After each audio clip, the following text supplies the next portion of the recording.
people, retailers and wholesalers all together have a tendency of altering expiry dates on different products, especially for them not to lose their stock once expiry comes closer.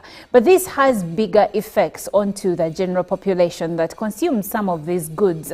But also, the conversation is not only on the expired goods, there is also the issue of underweight of products. We are exploring this issue in today's Good Morning Uganda Extra with Jerome Paul Sonko. Good morning, Jerome. Good morning. Good morning to you.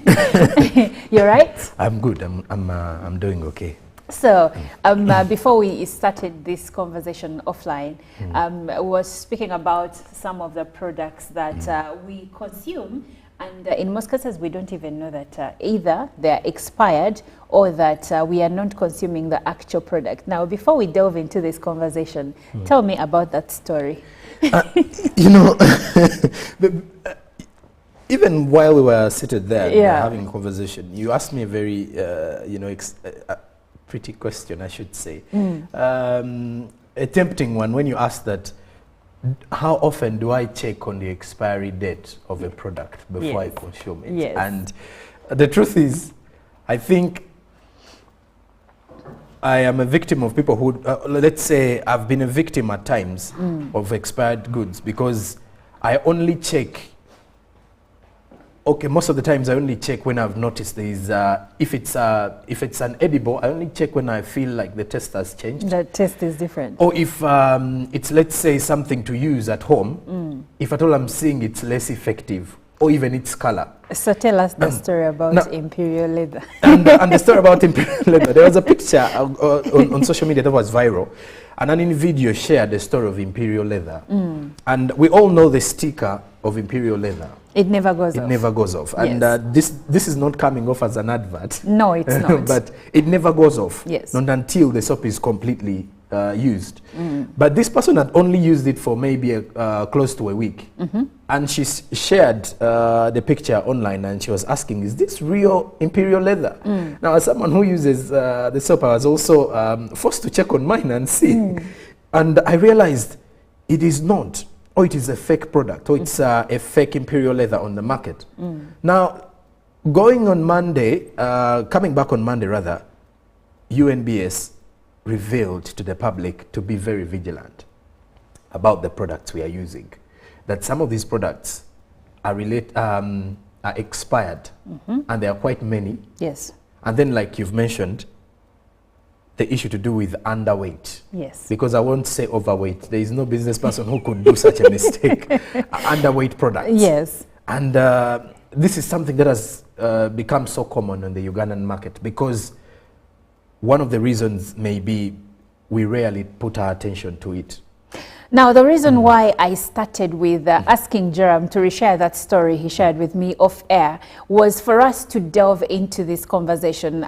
We do realize that the issue of expiry products is one issue that many Ugandans, many do not know or are not aware that sometimes the products they are consuming are actually expired. And we will also be having a conversation regarding which products are more sensitive when they are consumed expired, which ones can cause massive effects, and these are negative effects to the consumers. But first of all, Jerome, can you elaborate on the extent of expiry date tampering in Uganda's retail sector? Why we are here, there is something to do with, lack of integrity.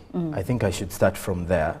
And the lack of integrity, Olive, goes to the business people because of the desire to make money off it. Because when we reach at this state that the Uganda National Bureau of Standards is warning the Ugandans, now clearly it shows you that the cases are now proving to be higher. And it shows it has now become a normality within our business. And why am I talking about integrity? That most of the business people we have today are now more focused on making the money. And at times you are not blaming them.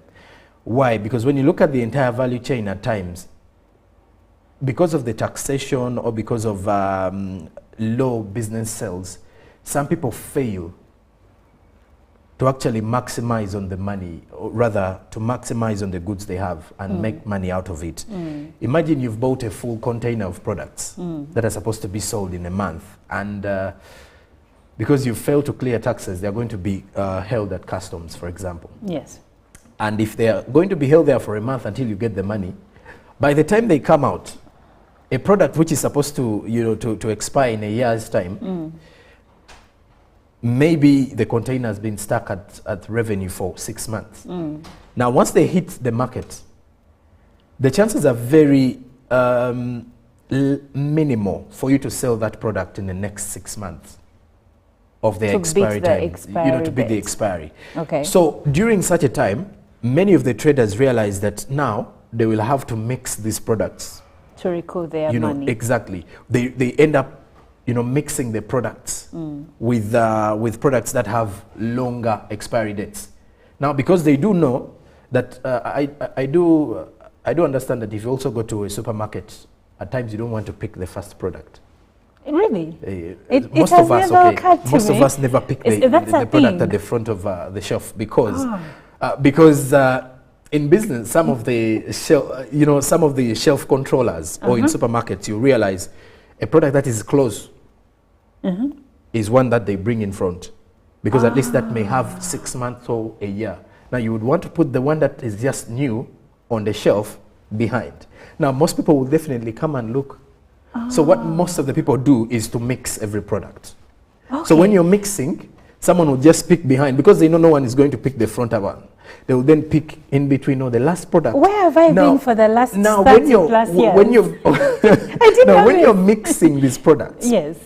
When you're mixing this product, people will, when you mix this product, people will definitely have it in their mind. It's a default setting that, okay, I'll pick behind. Now, when they pick, they're taking expired goods. Okay. The chances are so high you're picking an expired good, but your mind is telling you, since it's behind or it's at the last part of the shelf, it is really the new stock. Wow. And now this takes us to the integrity bit that I was saying. That, when we lack integrity as, let's say, as business people, at times we are putting our consumers at risk. Because now for the business people, believe it, many of them are money-minded. That's true. That for me, I've put my product on the market, I have to regain my money. If I bought a product, I have to make sure that I have capital to buy more. So that means I have to make sure I sell off the product. At times they will either put it on discount, and Ugandans will feel excited that the product is on discount, not knowing that if a product is on discount, and then there is also another similar product of the same being sold at a price that you do know, then there is a very huge problem with the other one on discount. Okay, so now, thank you for even mentioning the discounts themselves. Personally, everyone loves a good discount, right?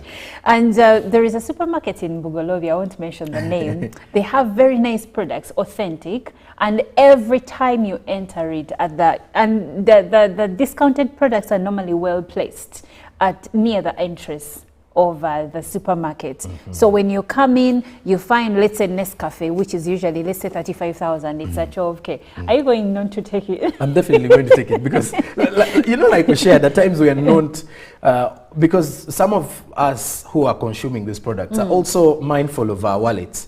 So you're like, if at all there is a Nescafe of 12,000, I can easily get this one. Yes. And if there is one for 16,000, when you balance the economies of scale and how your wallet is standing, you're like, I should go for one of 12,000. One of 12,000. So now the question is, most times, and I've bought some of these products myself, but you'll find that maybe this is January and the product expiry date is maybe September, or let's say November. What are the risk factors of me taking this product that is close to the expiry date? Now, the risk factors are quite simple. Because you do realize when these goods are being manufactured, there are chemicals added to them. Yes. And some of these chemicals are health-wise okay if you consume a product or if you utilize that product in the right time it was given.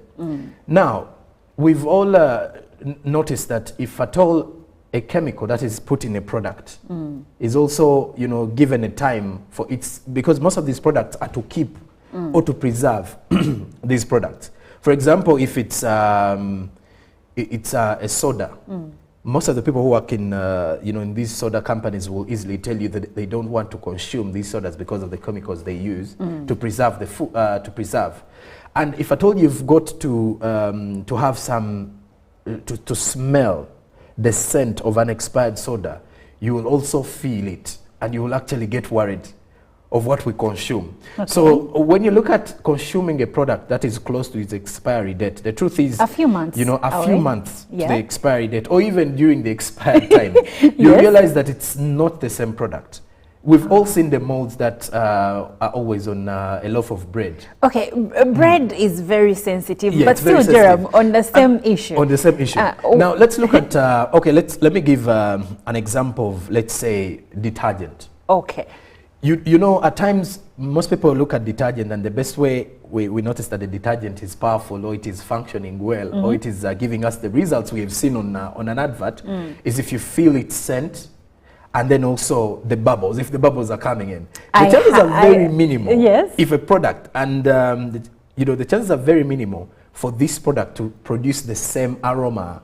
I think that is not even right word to use. You've gone into coffee, but we'll go there. I'm going into coffee. But if at all it's not producing the same scent, yes, then you will definitely know. Because some people who actually use to laundry will definitely feel, you know, most of the women, you know, women who do the washing will tell you, why are you gender proportioning the washing? Because most men rarely take, you know, notice of these things. Anyway, you're right. Women understand these things more. Yeah. And you'll even find a man who is taking something that he's used to, but at least men are so, when it comes to, let's say, the alcohol, they pay a lot of attention to that. So they know that,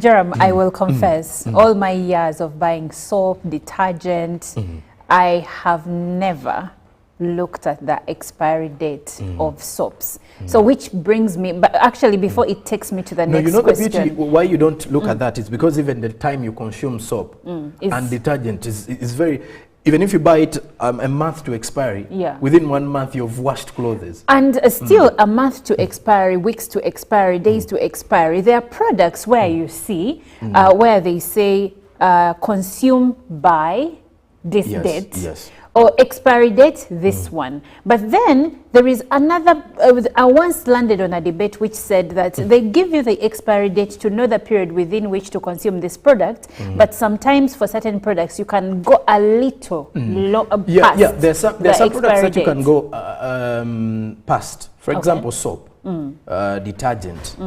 And the most dangerous products not to go past the expiry are consumables. For example, food. Because there's no way you're going to consume a soda. Even you see, even water has an expiry.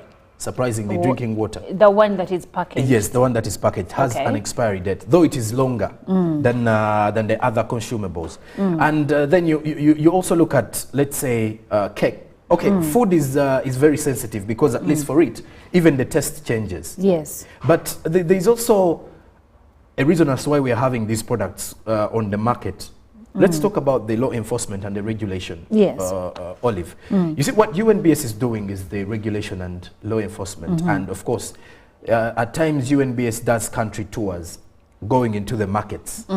But at times, most of the officers who go into this are always looking at the standard mark. Most of the times. They are going to see if this product is pretty much having the Q mark of UNBS, or it is allowed to be sold on the shelves. Now, and when it comes to the expiry, it is on a few occasions. But you do realize that there are so many shops. So the focus is on the mark, at times, not on the because dates. Remember, with the mark, it is when one knows that, okay, this one actually passed the standard of being on Ugandan markets. But now the question is, we need to put more emphasis. And just like this report that was released by the Uganda National Bureau of Standards, which you have to give kudos to them for making sure that they alarm and alert the consumers. Because at times, with the team of UNBS, they cannot tour every day. Because you as a consumer, you have access to every product Every day you're seeing the product, you're buying the product. So the enforcement bit needs to be empowered further, that we are not only going to be looking at the standard mark, but we also need to look at if these products, because there are so many products, even in stores, that need to be worked, rather monitored and also investigated further. But then there is also an issue to do with the consumer awareness. Like we, the consumers, most of us are not aware of the products we consume. That, okay, you're consuming this product, but if at all you're consuming it past its expiry, there, you know, what kind of, you know, risk are you getting? Because these are health risks here that we are putting ourselves into. You're consuming a product and it's going to, you know, because most of these products can easily have, you know, cancerous risks attached to them. That's true. And you're going to consume, and it may not be in the short term, but these are, you know, cancerous cells only grow in the long term. And at the end of it all, it is going to affect all of us. Now, Jerome, according to UNBS, that is the Uganda National Bureau of Standards, they also raise concerns about the products on the market lacking the quality mark. That the mark is only an assurance of safety. And some manufacturers obtain quality marks from different localities and then use the same mark at new branches, which is against the law. So probably if your Sonko company producing some juice here at Uganda Broadcasting Corporation, you have a quality mark. But apparently if you move to Mbara, you're supposed to get another quality mark. So what manufacturers are doing, they're just replicating what has already been given to them. Can you explain that further? And you see, recently I had attended the anti-counterfeit bill conversations, and because there are consultations ongoing with the anti-counterfeit network. Yes. They're trying to put an end to counterfeit. And counterfeit encompasses everything, expired goods, fake products. So generally everything that is an endanger to a consumer on the market. And one of the biggest worries during the consultation, one of you know, the private sector players who manufactures wine, Bella Wine. I don't know if you've tested Bella Wine or Bella Juices. I've not tested, but I know Bella Wine. Yeah, so she shared and said, we have a problem in the country which is pretty much about companies themselves. That today, I may come up with a company called Bell, and then Bell with a double L, and then Monica goes to URSB and registers a company called Bell with single L. So they are doing the same product with you, but a different. So when you look at that level of competition, it makes it easier for someone to tap into your market. Because consumers don't pay attention to some of the things. Now, besides even the consumers, now going back to your question of changing of the mark. Again, when you look at why most of the traders are also against the IFRIs, is some of them are afraid of, you know, goes back to the transparency. Some of them are afraid of, you know, the Uganda Revenue Authority tapping into every source of their income in regards to the business. And sometimes the businesses are not related. They're not related. Same premise, but different. Exactly. And then there's also this, because URA is trying to track. If you are selling a product, why isn't this product registered with UNBS and it doesn't have a mark and it's on your shelf? Then that means that product is not recognized by URA. You're selling it. Remember, with the system, it could probably have been smuggled into the country. Now, for example, in supermarkets, the system is only getting goods that have already been on the shelf. That have been already. You know, what can I use? Because there are goods that you present in the system that the Uganda Revenue Authority is definitely going to track and see. Now, this one has a mark from UNBS. That means its standards are what being sold to the Ugandan market. So they are goods that are sampled by the URA? Yes, that are supposed to be, because they're already in the systems of UNBS, and when UNBS is tracking, that is what they track. Now, there are goods by small-scale traders that do not have a mark, but they are on the shelves. Now, this is where the marks are interchanged. But those are on minimal occasions. So then, how do we protect the standards of the goods that we consume, as well as support small-scale industries or businesses? I think, first of all, we need to check on our traders themselves. Okay. The element of transparency needs to be highly prioritized, that you are a trader or you're a business person. And I will borrow some words from M. Chiboneka, the content creator, who said that with business, one person needs to focus on the customer coming back, that after sales. That if you've given someone a service or a product, do not mind about the money. First of all, focus on, is that client returning to you? And you're right, from a marketing perspective, I know that it is easier to keep clients than to gain new ones. Exactly. So how do you handle the ones that you already have on board? Because the ones that you have on board are the ones that are going to bring for you new customers. Yes. The chances are very high they are going to recommend. But if at all someone gets a very bad experience with what you're selling, the chances are they're not going to give out good recommendations. And this is what we need to work on here.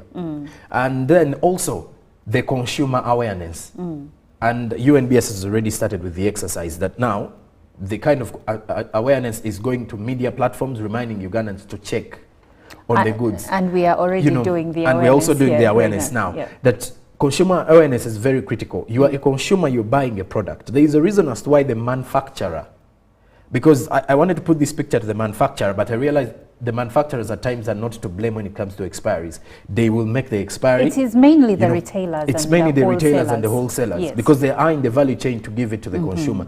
So the consumer awareness is necessary, but how necessary is it? The UNBS, for example, the authorities, and then we also need the manufacturers at times to make this awareness for the consumers, that we have such products on the market, but if at all if you consume this product past its expiry, this and this is what you're likely to face in the long run. So that the consumers be very aware and stay vigilant when it comes to going into these markets, that if you go to a supermarket and you want to buy a product, you will definitely check on the expiry date, so that you consume a product and you feel happy about putting your money to good use.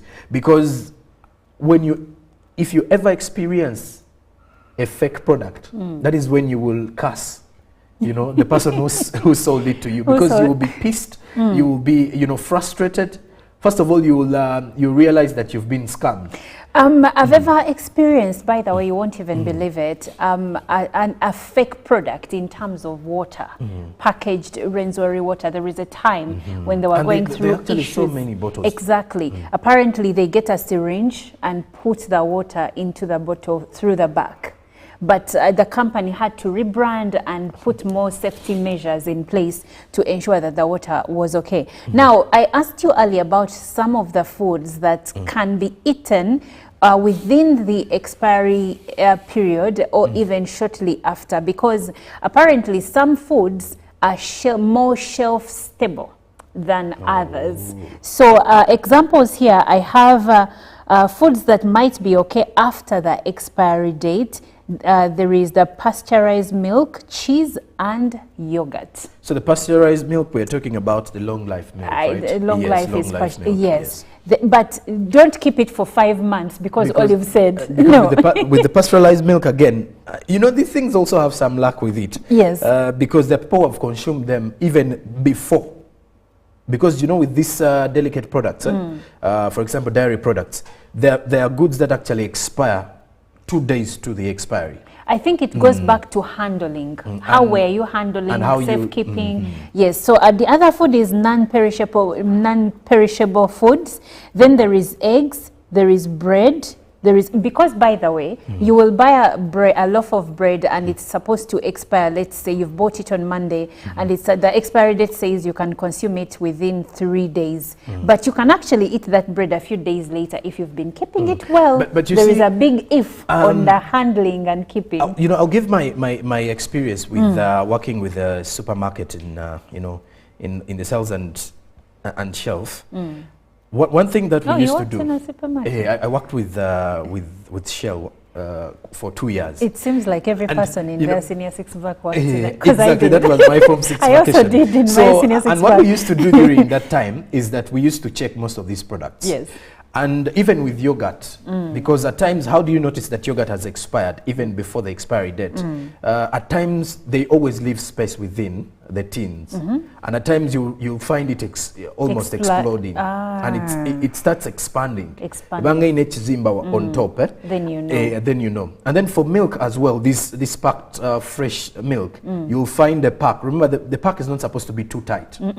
And when you see a pack closer to explosion, you will definitely know that this milk is about or it has already expired. I think it has already gone bad. But Jerem, don't you think that is all about the preservation, though? Preservation. Because at times, if you switch off the refrigerator, or if at all you have taken, because some of these products need to be refrigerated all the time, unless when they are going to be consumed in 1 hour's time. Exactly. And also, by the way, with milk and yogurt, for instance, yogurt, they normally tell you, and even packaged juice, they tell you to consume it within 3 days after opening. But when you've not opened and you're just keeping, because by the way, there is also the difference between keeping in the fridge and in the freezer. Okay, because when you keep products like milk in the freezer, they can stay longer, even past the expiry date. Meanwhile, I've been reading something here that shows that the economic pressures has also led to having expired products on the market. That many of the traders are facing competition from their, from their fellows. Counterparts. So when you're facing competition and you're seeing the customers are going over quality, meaning they take less time to check on the expiries, but because they want to overstock and beat their various competitors, they will only stock a lot of products, have them on the market, so that every day, if a consumer comes, they have the product. But then the ripple effect is that you won't sell them in a given I don't know if period you've of time. ever had an experience of that nature, but I once had a conflict with my boss, because my boss would feel so bad when a customer comes in and we don't have a product. I've had that so experience. Every boss feels that kind of thing. And what most of the purchasers do, not to have such an experience, they rather pack stock. Remember that there are certain goods that are seasonal. That's true. So chances are you will overstock the goods and they will stay within the stores, and then you will either lose it. And most of the businesses we have in Uganda would rather sell a good on discount than leave it or throw it away. That is if it is even a discount, because that's a whole other conversation. But anyway, I was still sharing the foods that can be consumed a little after expiry. We have canned goods, cereal and granola. We have dry ingredients like, let's say, your spices that you use at home. We have hard cheese. We have nuts. Let's say, I was going to say cola nuts as if I'm Igbo, but nuts like ground nuts. Then there is pasta. Remember, pasta before it is cooked, it is dry. And then there is root vegetables. Then there is honey. There is honey. Now, the foods that should not be eaten after the expiry date, we have meat. If you buy meat, deli meat, if you buy meat and it is expired and it goes past the expiry date, please let it go. Then there is ready-to-eat foods that aren't heated. And then we have raw eggs and unpasteurized dairy products. Those are products that you should not consume after their expiry date. Now, Jerem, coming back to the SMEs, so you said, how do we balance the need for strict regulation with the need to support small, medium businesses? The other time it was about balancing, supporting them and keeping them in business. But now let's talk about regulation. What can the government do to ensure that these small, medium enterprises maintain quality, but also don't go out of business? I think giving them some education and not over. I think they are overly punished at times. But you see, if you're selling expired products, especially consumables, and what the ripple effect is that you're affecting people's health. True. You know why I'm saying they're overly punished. The problem or the challenge most of the SMEs are facing is that they do not have the capacity to have their goods checked because, you know, with these companies, they do a due diligence sort of, you know, they take these goods in laboratories to test the test, you know, to have a test on how far this product can be consumed. We are talking about them, you know, these bigger companies now, the bigger industries. Now, look into, you know, small scale traders who are either manufacturing ghee nuts, you know. For them, the only way they can easily tell that the product is expiring is by, you know, the local way, where you can easily say that, Monica, if you've packed ghee nuts in your Kavera, the chances are after 1 month it will be expired. Now you're looking at someone who's, for example, manufacturing liquid soap. And most of the people who are manufacturing are small scale traders. They will just manufacture the liquid soap, put it on the market and sell. Especially this one you buy by the roadside in jerry cans. So do they even have the quality mark? You don't know so much, not all of them have, but they have quality liquid soap. And I'm speaking quality because at least I've got to, you know, to realize it's quality. But I think the only problem is, what are you using to determine the quality, Mr. Sonko? No, when you, okay, the quality can be determined by maybe saying you put it there. But when you're using it, you can see that anyway, it is giving you the results you want. It's giving. And that's how we are consuming products, which is also a worry. It is a worry because you're using your eyes and maybe your hands. So even our manufacturers, some of them are using our eyes. So I think the empowerment needs to be on the education bit, because you do not want to get these business people out of you know, the business because you want them to also grow as well. But you have to give them room for learning. You have to educate them, and UNBS needs to further you know, create room for awareness that, you know what, you are in business and we want you to stay in business.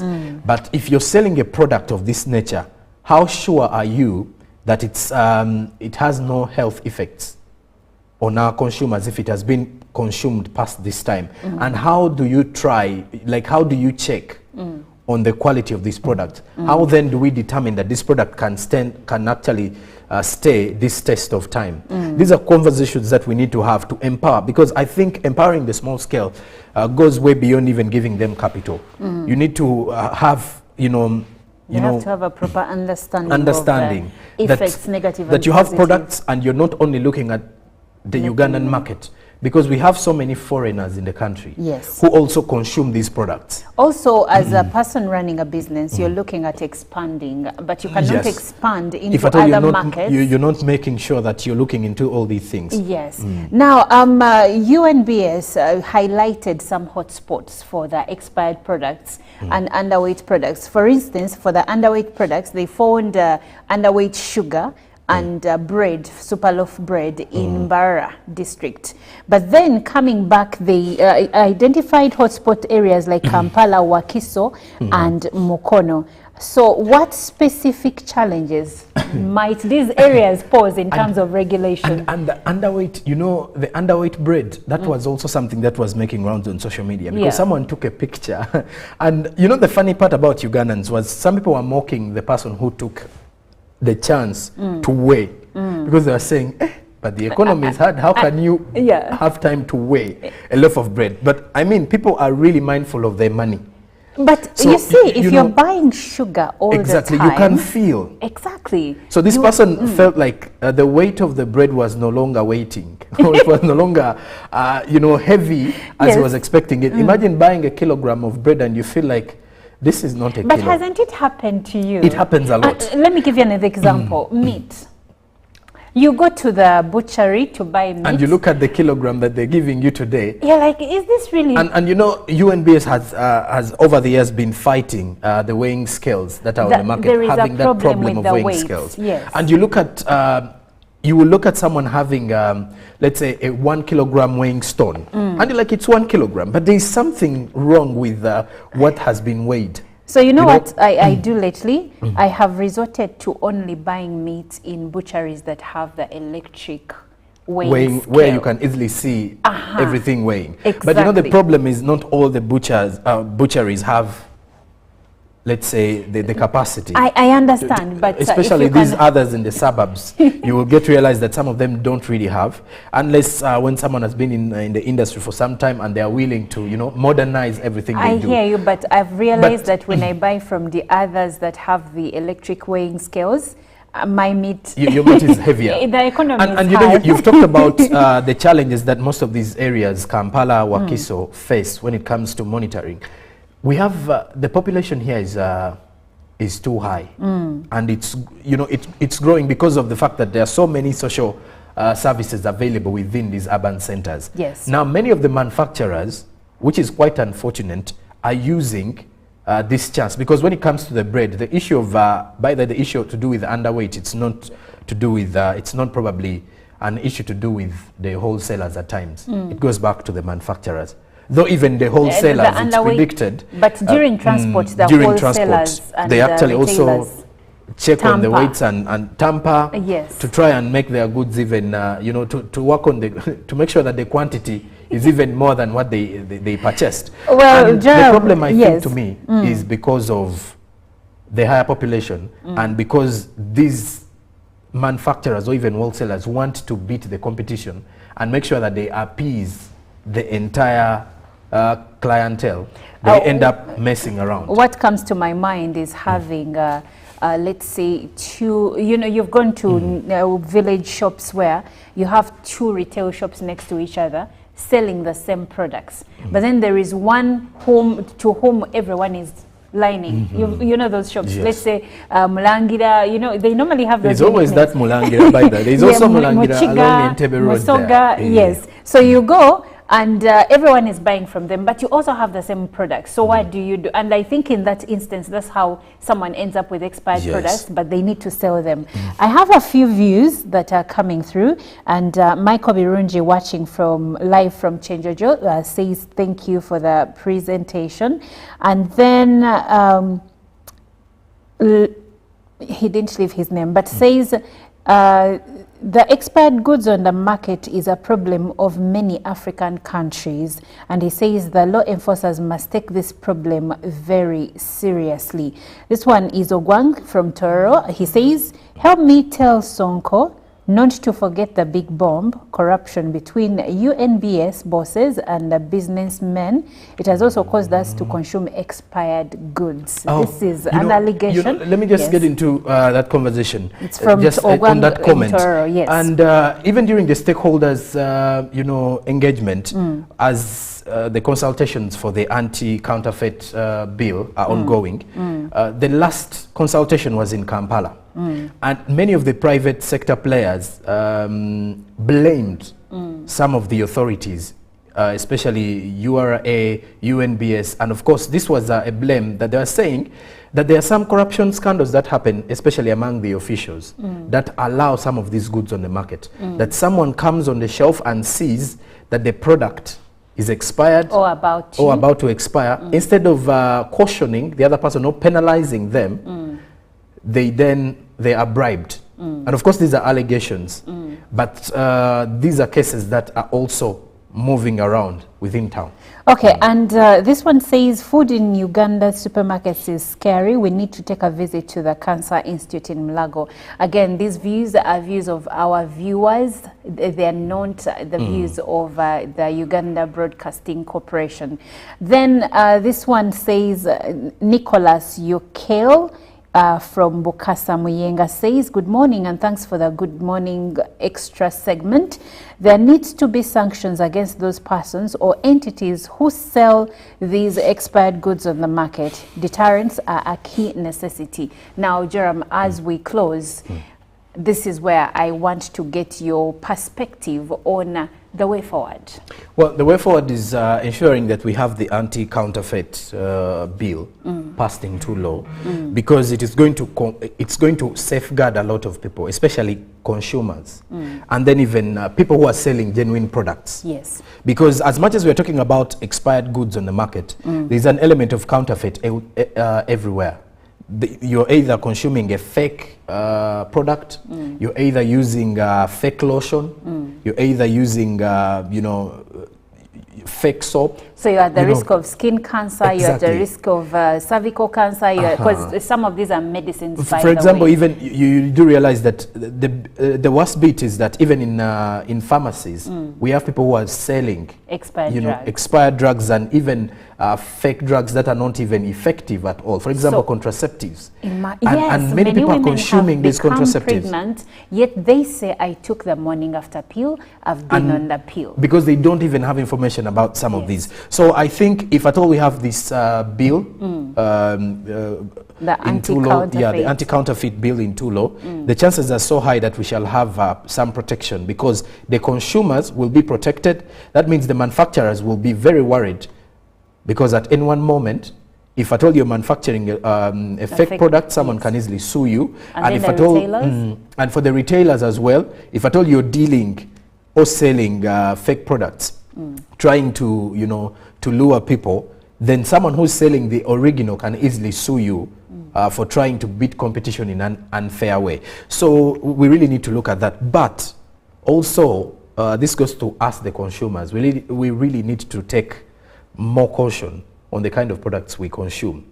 I know it is hard at times. If you're, for example, you're hungry, you're in a supermarket or you're in a shop and you want something, you're like, give me that. Let me just take something. So we need to pay attention at the product that we consume, especially if at all you're used to a certain shop or supermarket. Make sure that at least you give them feedback that, this product in a respectful way, by the way. And I don't want people to stop going to shops because they've found an expired product.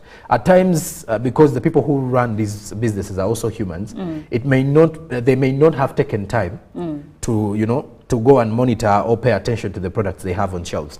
So I think we need to be more aware, and then to UNBS and other government entities, URSB, which is responsible for registration of these businesses, at least let us, even URA, let us at least play our role or our part in the entire value chain. For UNBS, check on the standards of the products, but then also on the expired goods. Then URA, if at all someone is clearing, what are they clearing? Are they clearing products? Are we only focusing on the taxes? What product are we allowing on the Ugandan market? That is also very important. Well, thank you, Joram. And Tolstoy from Kajansi, thank you for watching. And Frank from Matuga says, the problem is caused by corrupt politics in Uganda, where everything is politicized. Thank you so much for your view, Frank. We won't be going any further, but we've been exploring the biggest issue right now when it comes to consumables in the country, where the Uganda National Bureau of Standards says that many retailers are altering the weights of the products that they sell, but also are selling expired products. And you, as a Ugandan who consumes these products, now you need to be vigilant on what you consume. What do you take in? Do you check on the expiry dates? You also need to know your allergies and check on the ingredients of the goods that you're buying to see if there could be something you're allergic to safeguard your life. Thank you so much for watching. This has been Good Morning Uganda Extra. We'll catch you again tomorrow at 6:30 for Good Morning Uganda Friday Special.